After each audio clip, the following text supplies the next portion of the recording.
नमस्कार दोस्तों। हम सभी जानते हैं कि हम जिस लोक में रहते हैं उसे भूलोक कहते हैं। हम हमेशा धार्मिक ग्रंथों में पढ़ते या सुनते आए हैं कि ऊपर की ओर आकाश में स्वर्गलोक है और धरातल के नीचे पाताल लोक है, पर बहुत कम इस बात से वाकिफ होंगे कि भूलोक सहित 14 लोक हैं। और हैरान करने वाली बात तो ये है कि हिंदू ग्रंथ के अनुसार ऐसा कहा गया है कि हर लोक में कोई ना कोई निवास करता है जिनसे हम अनजान हैं। तो आइए जानते हैं 14 लोक कौन से हैं और इनके निवासी कौन हैं। और वीडियो को अंत तक ज़रूर देखें, जिसमें हम आपको 14 लोक के अलावा ऐसे लोक के बारे में बताएंगे जिसके बारे में आपने कभी नहीं सुना होगा। स्वागत है आपका डिवाइन वर्ल्ड में। यदि आप चैनल पर नए हैं तो सब्सक्राइब करें और बेल आइकन को ऑल पर सेट करें ताकि ऐसी ही वीडियो आप सबसे पहले देख पाएँ। 14 लोकों में से हम जिस लोक में रहते हैं यानी भूलोक, वह ऊपर से 7वां लोक है। हमारे भूलोक के ऊपर 6 लोक हैं जिन्हें ऊर्ध्वा लोक, और भूतल से नीचे 7 लोक हैं जिन्हें अधोलोक कहा जाता है। ऊर्ध्वा लोक को 6 भागों में वर्गीकृत किया गया है और 7वां लोक भूलोक है।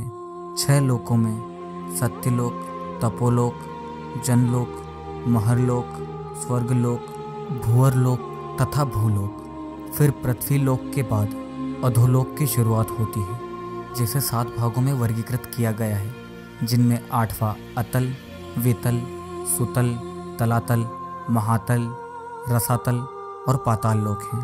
अब ये तो हो गई लोकों के वर्गीकरण की बात, परंतु वर्गीकरण से आवश्यक होता है वर्णन।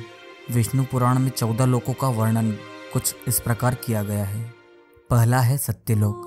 यह लोक तपोलोक से 12 करोड़ योजन ऊपर है और 14 लोकों में सबसे ऊपर है। यहाँ ब्रह्मांड के रचयिता स्वयं ब्रह्मा अपनी अर्धांगिनी माँ सरस्वती के साथ निवास करते हैं, अतः इसे ब्रह्मलोक भी कहा जाता है।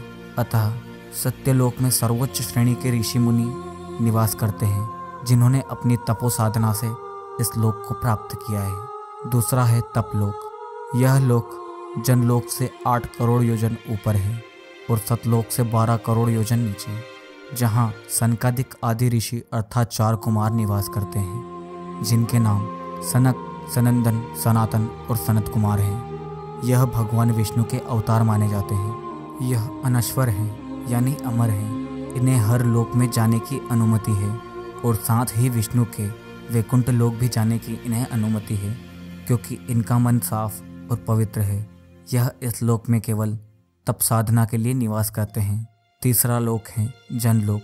यह लोक महरलोक से 2 करोड़ योजन ऊपर है और तपोलोक से 8 करोड़ योजन नीचे, और यहाँ विराज नाम के देवता निवास करते हैं। चौथा लोक है महरलोक। यह लोक स्वर्गलोक से 80,000 योजन ऊपर है और जनलोक से 2 करोड़ योजन नीचे स्थित है। यहाँ भृगु ऋषि और आदि सिद्धगण निवास करते हैं। यह ऋषियों का निवास स्थान कहलाता है। यह इच्छानुसार कहीं भी आ जा सकते हैं। यहाँ रहने वाले ऋषियों की आयु 4,32 करोड़ साल बताई गई है, जो कि ब्रह्मा जी के एक दिन के बराबर है। 5वां लोक है स्वर्गलोक। यह लोक महरलोक से 80,000 योजन नीचे है। इसे इंद्रलोक भी कहा जाता है। यहाँ भगवान इंद्र के साथ 33 कोटि देवता और अप्सरा और अन्य देवी देवताएं ऐरावत हाथी और उच्चश्रवा अश्व आदि के साथ निवास करते हैं, जो कि असुरों से इस लोक की रक्षा करते हैं। 6वां लोक है भूअरलोक। पृथ्वी से लेकर सूर्य तक अंतरिक्ष में जो क्षेत्र है वह भूअरलोक कहा गया है। उसमें अंतरिक्षवासी देवता निवास करते हैं, जिसमें चंद्र और सूर्यदेव प्रमुख हैं। यह समस्त रूप से नक्षत्रों से घिरा है। 7वां लोक है भूलोक यानी कि पृथ्वीलोक, जहाँ हम मनुष्य अन्य संसाधनों के साथ निवास करते हैं, जिसे देवों की धरा भी कहा जाता है, जहाँ धर्म की स्थापना के लिए देवताओं ने समय समय पर अवतार लिए हैं। अब भूलोक के नीचे आता है अधोलोक, जिसमें 8वां लोक है अतल। यह हमारी पृथ्वी से 10,000 योजन की गहराई पर है। यहाँ बाला नामक असुर का राज है, जो कि माया का पुत्र है, जिन्होंने इस लोक में 96 प्रकार की माया रची है। 9वां लोक है वितल। यह अतल से भी 10,000 योजन नीचे है। यहाँ भगवान शिव का एक स्वरूप हाटकेश्वर महादेव के नाम से स्थित है, जो कि अपने अन्य भूतों के साथ यहाँ निवास करते हैं। यहाँ हटकी नदी भी बहती है। इस नदी को स्वर्ण नदी भी कहते हैं क्योंकि इसमें स्वर्ण बहता है और यहाँ महादेव स्वर्ण से सजे हैं। 10वां लोक है सुतल।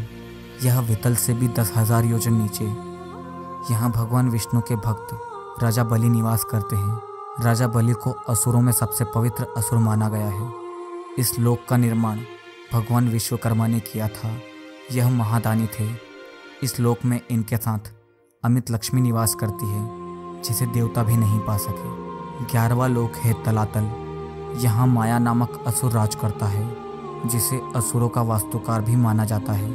इस असुर को माया का असीम ज्ञान है जिसकी माया को माया जाल भी कहा जाता है। 12वां लोक है महातल।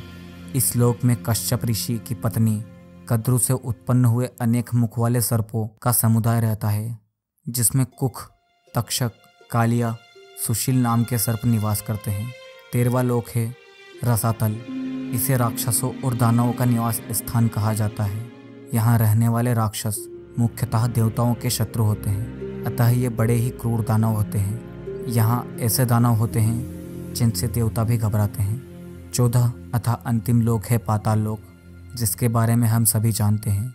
यहाँ के राजा वासुकी नाग हैं एवं सोहित, धनंजय, संगसुर, हम्पल, अख्तर और देवदत्त आदि बड़े फनों के सर्प निवास करते हैं। ऐसा कहा जाता है कि पाताल स्वर्ग लोक से भी ज़्यादा सुंदर है क्योंकि यहाँ 2 सुंदर नदी, सरोवर और कमलों का वन भी है जो कि बहुत ही मनभावक है। अतः 14 लोक के बाद एक ऐसा लोक है जिसे नरक लोक के नाम से जाना जाता है, जहाँ यमदेव निवास करते हैं। यह लोक अस्थायी रूप से स्थित है। इसमें ऐसी आत्माएं निवास करती है जिसके कर्म क्षमा योग्य नहीं होते, जो कि अपने दुष्कर्मों के परिणाम से इस लोक में रहते हैं। इन आत्माओं को यहाँ अनंत कष्ट भोगने पड़ते हैं।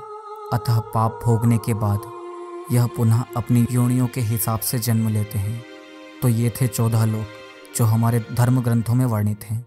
अब आप सोच रहे होंगे कि इसमें वैकुंठ लोक का नाम क्यों नहीं आया।